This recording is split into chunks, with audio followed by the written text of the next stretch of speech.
রুই মাছ আমরা সাধারণত যেভাবে রান্না করে থাকি, তবে আজকের রান্নাটা একটু অন্যরকমভাবে করেছিলাম।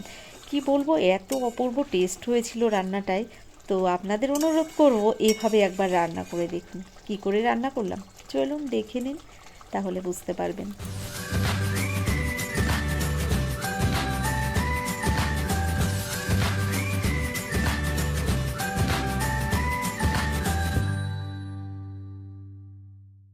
আজকের রেসিপিটি তৈরি করার জন্য এখানে আমি দেখুন 4 পিস রুই মাছ নিয়েছি। আর রুই মাছের সাইজগুলো দেখে নিশ্চয়ই বুঝতে পারছেন, এখানে বেশ বড় বড় সাইজের আমি 4 পিস রুই মাছ নিয়েছি। আর মাছগুলো কিন্তু ভীষণ টাটকা রয়েছে। আমি এখানে রিং পিসগুলো নিয়েছি, আপনারা চাইলে মাছের পিসগুলো একটু ছোট করেও কেটে নিতে পারেন। দেখুন এখানে পরিমাণ মতো লবণ হলুদ দিয়ে দিলাম মাছের ওপরে, আর দিয়ে দেবো এর সঙ্গে অল্প পরিমাণে একটু লঙ্কা গুঁড়ো। ভালো করে তারপর আমি লবণ হলুদ আর লঙ্কা গুঁড়োটা মাছের ওপরে মাখিয়ে নেব। নমস্কার বন্ধুরা, আশা করছি হয়তো সকলেই ভালো আছেন। টিয়ার রান্নাঘর থেকে আমি তন্দ্রা। আজ নিয়ে এলাম রুই মাছের কারির একটা রেসিপি। দেখতে থাকুন আমার সম্পূর্ণ ভিডিওটি, আশা করছি আপনাদের ভালো লাগবে। আর ভিডিওটি দেখতে দেখতে যদি ভিডিওর কোনো অংশ আপনাদের ভালো লেগে যায়, অবশ্যই অনুরোধ করব একটা লাইক দেওয়ার জন্য। আর যে সমস্ত বন্ধুরা আমার পরিবারের সঙ্গে এখনও যুক্ত হয়ে যাননি, আপনাদের অনুরোধ করব অবশ্যই আমার চ্যানেলটিকে সাবস্ক্রাইব করে আমার পাশে থেকে যাবেন। আমিও চেষ্টা করব আপনার পাশে থেকে যাওয়ার। দেখুন এখানে বেশ ভালো করে লবণ হলুদ লঙ্কা গুঁড়োটা মাছের গায়ে আমি মাখিয়ে নিয়েছি। আর এবার দেখুন এখানে বাকি আরও কয়েকটা উপকরণ রেডি করে নিয়েছি। এখানে নিয়েছি বেশ কিছুটা পরিমাণে ধনেপাতা।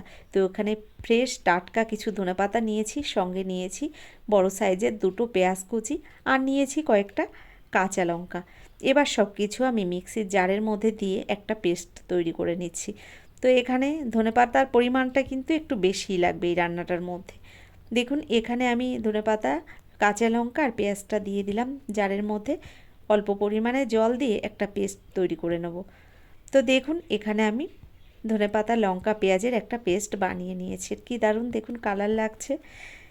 এবার রান্নাটা শুরু করব।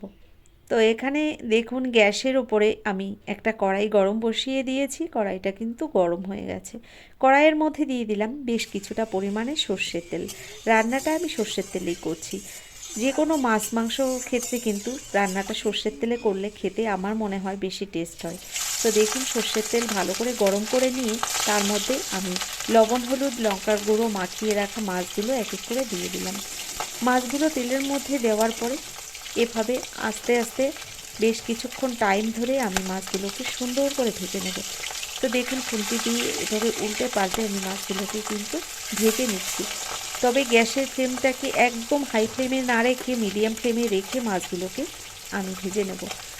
তো বেশ কিছুক্ষণ টাইম ধরে এভাবেই আমি উল্টে পাল্টে মাছগুলোকে ভেজে নিয়ে আবারও ফিরে আসছি। তো এখানে মাছগুলোকে কিছুক্ষণ টাইম ধরে ভেজে নেওয়ার পরে মাছগুলো কিন্তু ভাজা হয়ে গেছে। এবার এই মাছগুলোকে আমি নামিয়ে নিচ্ছি। ভেজে নেওয়া মাছগুলো নামিয়ে নেওয়ার পরে বাকি মাছগুলো ওই তেলের মধ্যেও আমি ভেজে নিচ্ছি। দেখুন বাকি যে 2 পিস মাছ ছিল সেই 2 পিস মাছও আমি ওই তেলের মধ্যে ভালো করে ভেজে নেব। তো এই তেলের মধ্যে আজকে রান্নাটা করব। মাছটা ভাজা হয়ে গেলে আমি আর আলাদা করে তেল নেব না, এই তেলের মধ্যেই রান্নাটা করব। মাছ ভেজে নামিয়ে নেওয়ার পরে যে তেল রয়েছে ওই তেলের মধ্যে আমি দিয়ে দিলাম গোটা গরম মশলা ফোড়ন, তার মধ্যে কিছুটা গোটা জিরে দিয়ে দিলাম। এবার বেটে রাখা মশলাটা দিয়ে দিচ্ছি। তো দেখুন এখানে যে মশলাটাকে আগেই আমি পেস্ট করে রেখেছিলাম সেই মশলাটা দিয়ে দিলাম তেলের মধ্যে। এবার ভালো করে মশলাটাকে কষিয়ে নিতে হবে। তো দেখুন এভাবে নেড়ে চেড়ে কিছুক্ষণ টাইম ধরে ভালো করে মশলাটাকে কষিয়ে নিতে হবে। তো এর মধ্যে এবার দিয়ে দিচ্ছি আমি দেখুন একটা টমেটো কুচি। টমেটো কুচিটা দেওয়ার পরে এক এক করে আমি বাকি মশলাগুলোও অ্যাড করে দেব।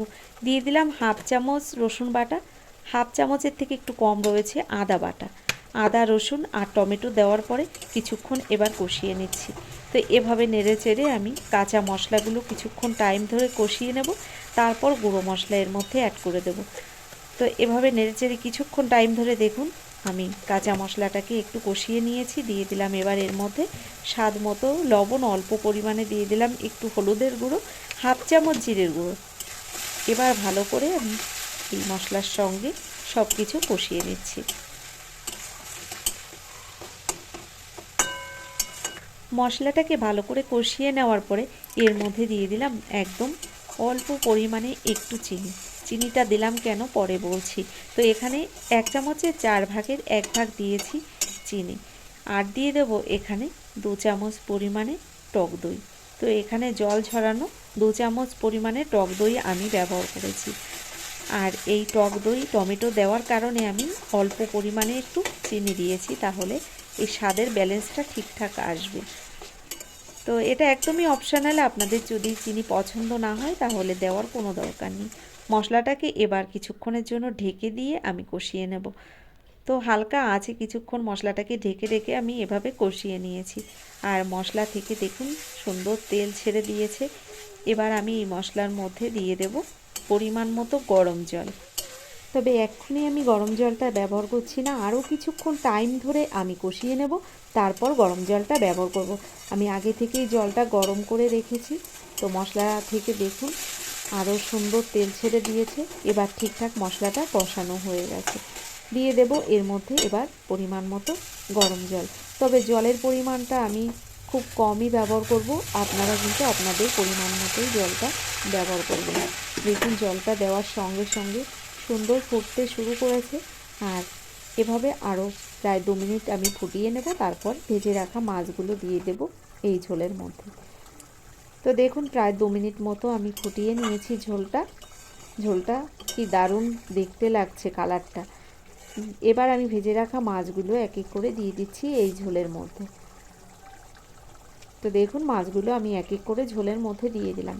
তবে মাছ দেওয়ার পরে আর বেশি রান্না করার দরকার নেই, শুধুমাত্র একটু ঝোলটাকে ভালো করে ফুটিয়ে তারপর নামিয়ে নেব। খুব সহজ একটা রেসিপি, তবে খেতে হয় অপূর্ব টেস্ট। আপনারা একবার এভাবে বাড়িতে মাছের ঝোল বানিয়ে দেখবেন, ভীষণ ভালো হয় খেতে। দেখুন কি দারুণ উপর দিয়ে তেল ভেসে উঠছে। রান্নাটা আমার প্রায় হয়ে গেছে। তো বন্ধুরা কেমন লাগলো আজকের রেসিপিটি অবশ্যই কিন্তু আমাকে লিখে আপনারা জানাবেন। যদি আজকের রেসিপিটি আপনাদের ভালো লেগে থাকে, এখনও একটা লাইক দিতে ভুলে গেছেন, অবশ্যই একটা লাইক দিয়ে যারা এখনও আমার চ্যানেলটিকে সাবস্ক্রাইব করেননি, আপনাদের অনুরোধ করব আমার চ্যানেলটিকে সাবস্ক্রাইব করে আমার ভিডিওর পাশে থাকা বেল আইকনটি ক্লিক করে নোটিফিকেশানটা অল করে দেবেন। তাহলে কি হবে, আমার ভিডিও আপলোড করার সঙ্গে সঙ্গে তার নোটিফিকেশানটা আপনার কাছে পৌঁছে যাবে, আপনি টাইম মতো ভিডিওটি দেখে নিতে পারবেন। তো বন্ধুরা দেখুন কথা বলতে বলতে রান্নাটা কিন্তু পুরোপুরি তৈরি হয়ে গেছে। তো দেখুন রান্নাটা করতে খুব একটা টাইমের দরকার হয় না, তবে খেতে কিন্তু একদম অন্যরকম টেস্ট হয়। আপনারা একবার এভাবে বাড়িতে বানিয়ে দেখবেন, আশা করছি আপনাদেরও ভালো লাগবে। তো দেখুন এখানে রান্নাটা হয়ে গেছে, এবার আমি প্লেটে নামিয়ে নিয়েছি। কি দারুণ দেখতে হয়েছে, আর মাছগুলো যেহেতু বড় বড় পিস ছিল, দেখতে খুব সুন্দর হয়েছিল, তার সঙ্গে খেতে কিন্তু অপূর্ব টেস্ট হয়েছিল। তো আপনারা অবশ্যই একবার এভাবে বাড়িতে রুই মাছ রান্না করে দেখবেন, আশা করছি ভালো লাগবে। ধন্যবাদ ভিডিওটি দেখার জন্য।